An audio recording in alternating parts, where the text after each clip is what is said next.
Hi, it's Harry. I thought I'd summarize what August looked like with respect to Calgary real estate data and real estate market. As we expected in what have been prognosticating or forecasting, we've gone through the summer doldrums. So we saw what likely believe will be the low, with the exception of maybe December when we hit into Christmas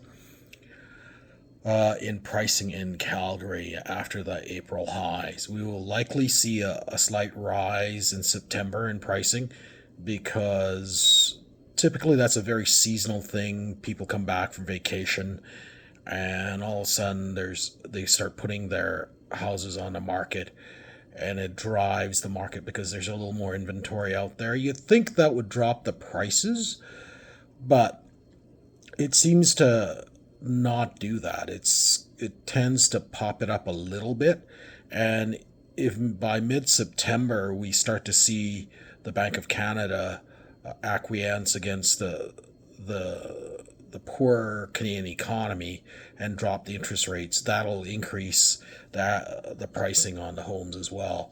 So as I've been reiterating quite a few times now, it's a good time to buy, because by the time you realize the market has really moved down and you wait on the interest rates, you might find the market goes up on you like 2-3%. I guess it's not that bad given that it's spread out over a 25 to 30-year amortized loan, but your savings may not be there. So we shall see. So what did the August numbers show us? Well, we're still in a balanced market overall. We're seeing pricing neutral to last year at 612, 349.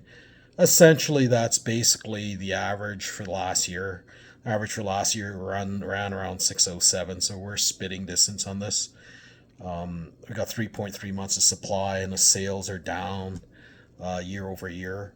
We're at a 5-year low in sales, quite frankly, if you compare August data with.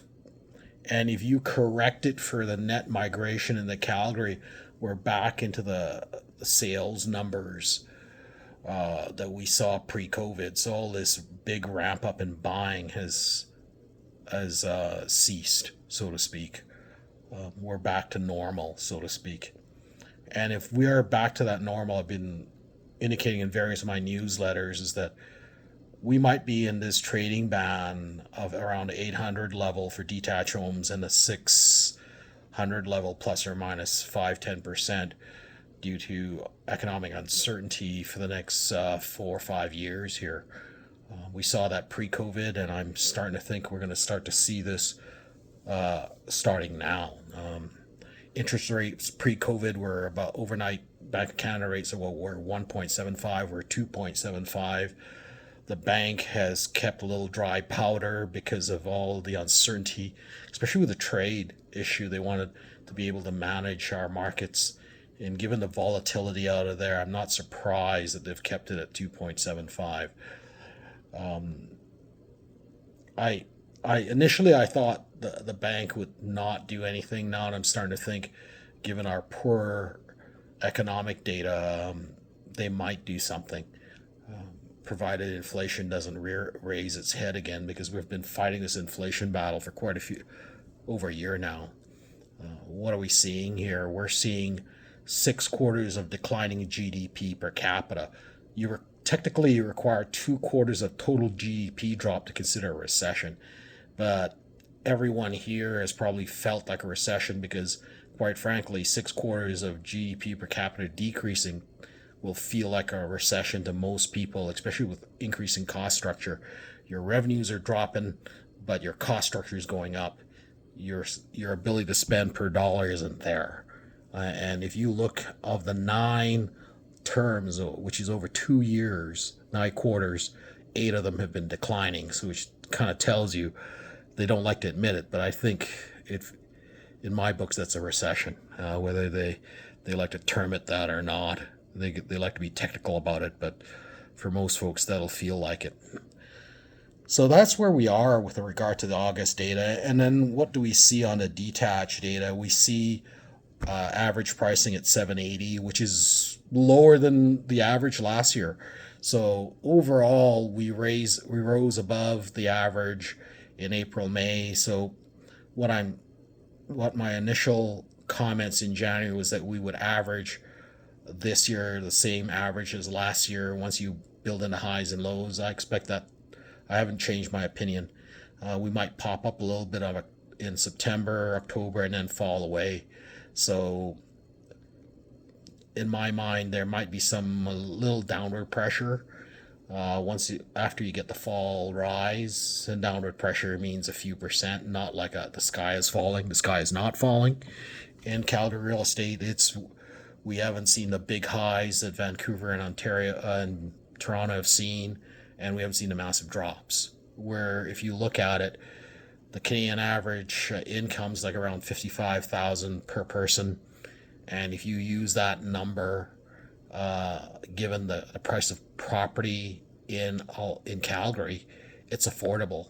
Whereas if you look at Toronto, which is about 1.7 times our valuation to 2 to 2.5 for Vancouver, those are unaffordable metrics for those who want a home.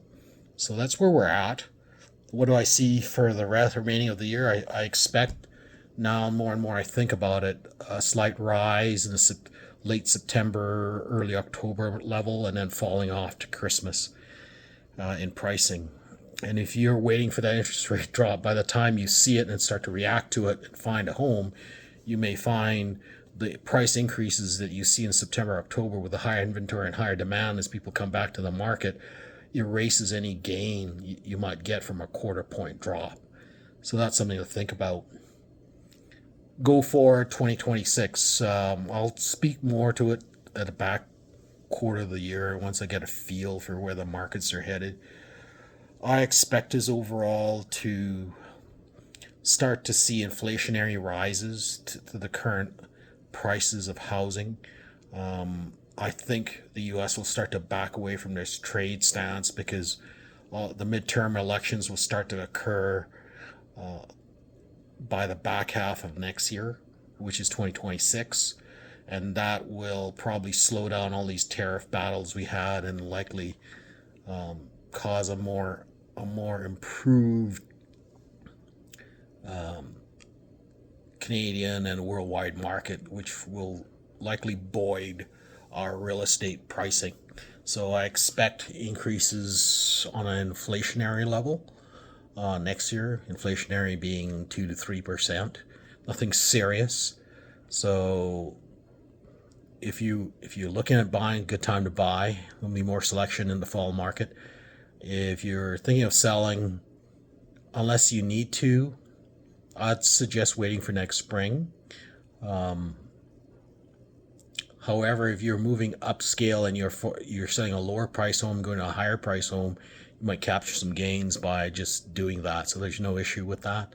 Otherwise, hopefully this has been informative. I'd like to think I'm your real estate advisor. So if you need any real estate service, please reach out. On my YouTube, you can see the various contacts, whether they be email or you can book on calendarly.com. Hope to hear from you. Otherwise, have a great rest of the week. Hopefully we don't see a teacher strike here. Nothing worse than that happening. Anyway, have a good day.